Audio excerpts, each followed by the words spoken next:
Chemistry मास्तरचा सगळ्यांना नमस्कार. आपण आत्ता थर्मोडायनॅमिक्सचा 55 नंबरचा प्रॉब्लेम बघणार आहे. तर या प्रॉब्लेममध्ये काय दिले आणि काय कॅल्क्युलेट करायचं आहे हे समजून घ्या. पहिला एन्थाल्पी ऑफ कंबशन म्हणजे जाळायचं आहे. कुणाला जाळायचं आहे तर कार्बन मोनॉक्साईडला जाळायचं आहे. तर ते ॲट कॉन्स्टंट व्हॉल्यूम त्यांनी किती दिलं आहे -283.298 किलो जूल दिला आहे. म्हणजे थोडक्यात तुम्हाला सांगू का, गिवनमध्ये लिहिताना तुम्हाला काय लिहावं लागेल, कार्बन मोनॉक्साईडचा एन्थाल्पी ऑफ कंबशन दिला आहे. म्हणजेच त्यांनी तुम्हाला त्यांनी तुम्हाला काय दिलं आहे, डेल्टा यू दिला आहे. डेल्टा यू म्हणजेच कोण असतो माहिती आहे का, क्यू व्ही असतो. तो कसा असतो मी तुम्हाला ऑलरेडी याच्या आधीच्या प्रॉब्लेममध्ये मी तुम्हाला सांगितलं होतं. हे बघा, हा फर्स्ट लॉचा मॅथमॅटिकल इक्वेशन आहे. मग जर कॉन्स्टंट व्हॉल्यूम असेल तर ही व्हॅल्यू 0 येते. मग क्यू इज इक्वल्स टू काय आला, डेल्टा यू आला. म्हणजेच Q V is equals to delta U असतो. मग हे तुम्हाला किती दिलं आहे त्यांनी, तर -283.298 किलो जूल त्यांनी दिला आहे. मग हे आपण किलो जूलमध्ये नाही ठेवत, जूलमध्ये कन्वर्ट करतो. -283.298 जूलमध्ये कन्वर्ट झाला. परत टेम्परेचर किती दिलं आहे त्यांनी, टेम्परेचर दिलं आहे 290 केल्विन दिलं आहे. आरची व्हॅल्यू दिली ऑलरेडी, किती दिले 8.314 जूल पर केल्विन पर मोल ही आरची व्हॅल्यू दिली आहे त्यांनी. आणि त्यांनी काय कॅल्क्युलेट करायला सांगितलं आहे, काय फाइंड आउट करायला सांगितलं आहे, टू फाइंड. तर त्यांनी ॲट कॉन्स्टंट प्रेशर म्हणजे enthalpy of combustion at constant pressure. आता कॉन्स्टंट प्रेशरच्या वेळेचं एन्थाल्पी ऑफ कंबशन म्हणजे कोण, तर डेल्टा एच. म्हणजे कोण, तर क्यू पी आपण म्हणू शकतो. हे आपल्याला कॅल्क्युलेट करायचं आहे.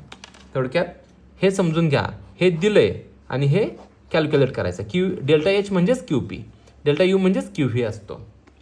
मग आपल्याला काय करायचं आहे, तर एक रिॲक्शन आपल्याला पहिला लिहावी लागेल. कोणती रिॲक्शन लिहायची आहे, तर कार्बन मोनॉक्साईडला जाळायचं आहे. कार्बन मोनॉक्साईड म्हणजे CO, कार्बन मोनोऑक्साईड. हा कुठल्या स्टेटमध्ये असतो, तर गॅसेस स्टेटमध्ये असतो.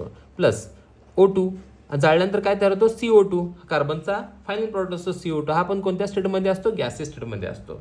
पण ऑक्सिजन तुम्हाला 2 ऑक्सिजन नको आहेत, आपल्याला एकच ऑक्सिजन पाहिजे. एकच ऑक्सिजन पाहिजे म्हणजे अर्धा O2 घ्यायचा. अर्धा O2 म्हणजे 1 ऑक्सिजन. हा सुद्धा गॅसेस स्टेटमध्ये असतो. मग इथंच डेल्टा एन काढून घ्या. डेल्टा एन कसा असतो, N2 - N1.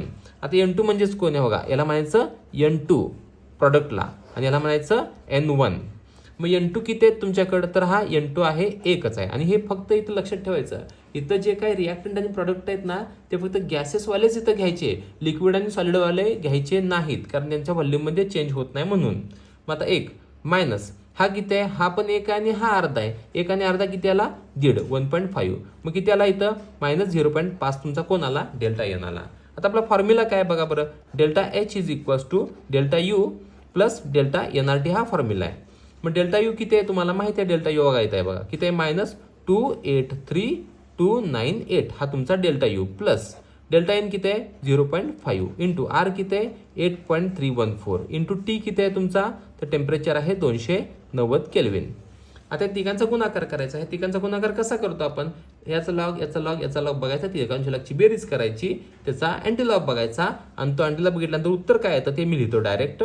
283.298 हा आता मायनस होईल, मायनस याचा आन्सर येतोय तो 1205.53 येतो, किंवा 0.53 नाही लिहिलं तरी काय हरकत नाही आहे. आता ह्या दोघांची सम करायची, म्हणजेच मायनस साईन येणार त्याला. किती येतोय तर बघा बरं, हे जूलमध्ये ॲक्च्युली येणार -284,503.5 जूल. हा कोण आला, तर डेल्टा एच आला. हा डेल्टा एच जो आपण कॅल्क्युलेट केला आहे तो कुणाचा आहे, तर enthalpy of combustion at constant प्रेशरच्या वेळेचा डेल्टा एच तुम्ही आता कॅल्क्युलेट केला आहे. थँक्यू.